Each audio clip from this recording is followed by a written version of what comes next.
Leo, bakit ba dito pa tayo mag-usap? Bakit ba kasi pumunta ka pa dito? Dahil gusto kitang makita. Namimiss na kita, Leo. I miss us. Hila mo nga ako, Roxanne. Hindi mo na ba ako mahal? Bakit di ka makasagot?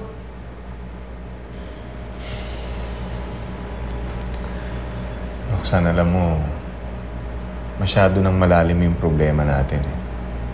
Mahirap nang solusyonan. Kaya nga ako nagpunta rito para makipag-usap sa'yo, para makipag-ayos sa'yo at ayusin ang pamilya natin. Malabo na tayong maayos, Roxanne.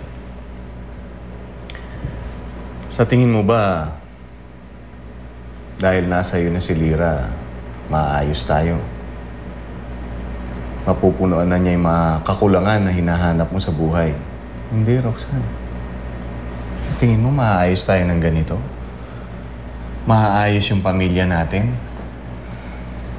Hindi, dahil ikaw mismo, ikaw ang nagwawasak ng mga pamilya ng iba eh.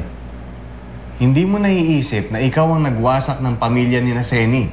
Nasira rin ang pamilya natin. Pero hindi ko maintindihan kung bakit hindi mo magawang kampihan ako. Dahil mali ka eh. Namatayan ako ng anak, Leo. Mali ka pa rin. Baluktot yung mga katwiran nun. Yun lang ang punto de vista nun. Mali ka. Mali! Mali na kung mali. Pero mali ka rin.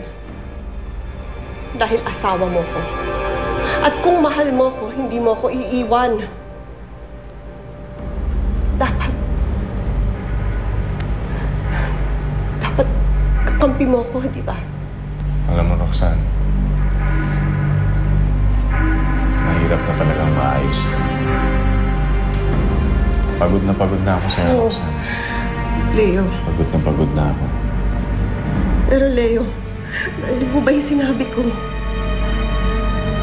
Naaminin ko sa'yo, Roxanne. Nawawala na yung dati kong nararamdaman para sa'yo. Kaya mas mabuti pa umalis ka na. Pero... Roxanne, huwag mo na hintayin pang magbili ng mga paningin ko. Leo. Roxanne. Alis ka. Hindi ako aalis. Intindihin mo ko, Leo. Sabi ko na.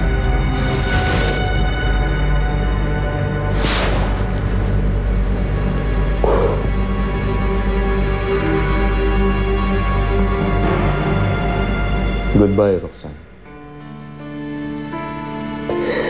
No. No, Leo. Please don't do this. I need to be alone.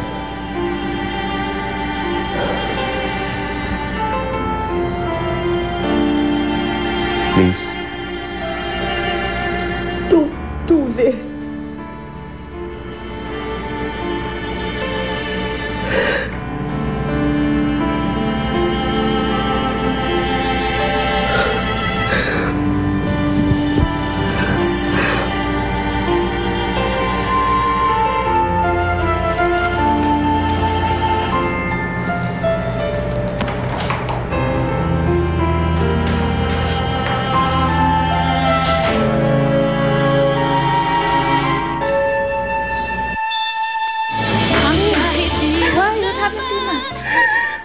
Kinakampihan si Zenith.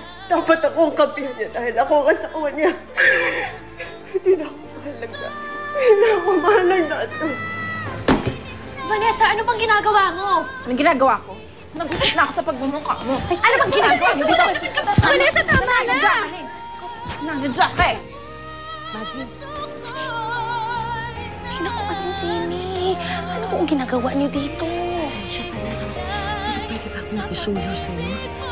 Sige po, Aling Zeni. Pwede po, Aling Zeni. First and last na po ito, ha? Anong ginagawa mo dito? Maggie? Anong hawak mo? Vera!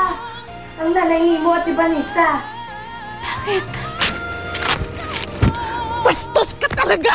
Bastos ka talaga! Nagpangabot sila sa labas! Ano?